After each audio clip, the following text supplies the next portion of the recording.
समुद्राच्या मध्यभागी मंदिर. Hello friends, welcome to Pranali's blog.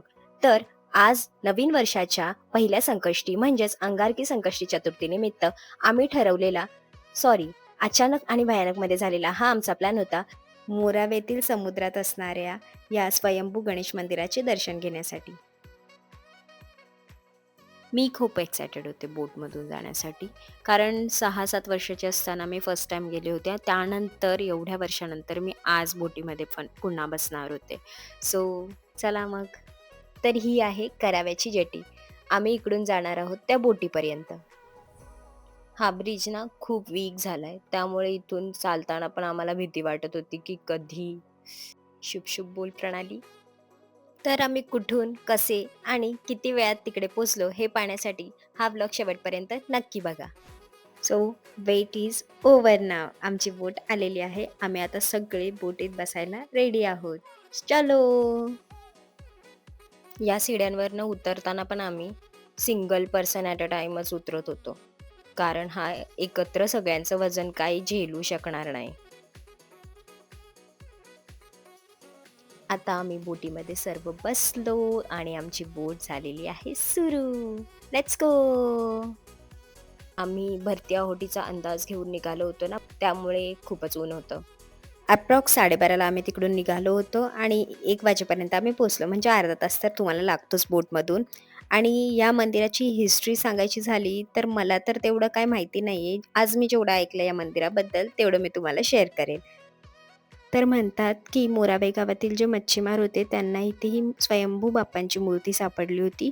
तर त्यांनी स्वतःच्या मेहनतीने बोटीमध्येच बांधकामाचे सामान आणून जेव्हा ओहोटी असायची त्या टाईमला ते मंदिर बांधायला सुरुवात करायचे आणि भरतीला ते घरी निघून जायचे. अशा प्रकारे ओहोटीच्या टाईमला हा मंदिर बांधून तयार केला आहे.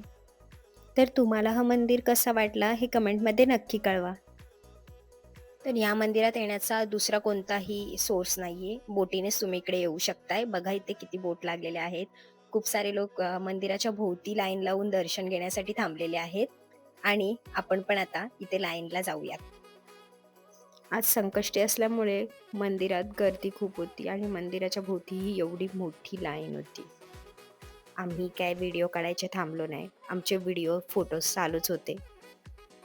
बघा, या बोट अशा येत असतात इकडे. तर आता आपण जाऊया मंदिराच्या आत.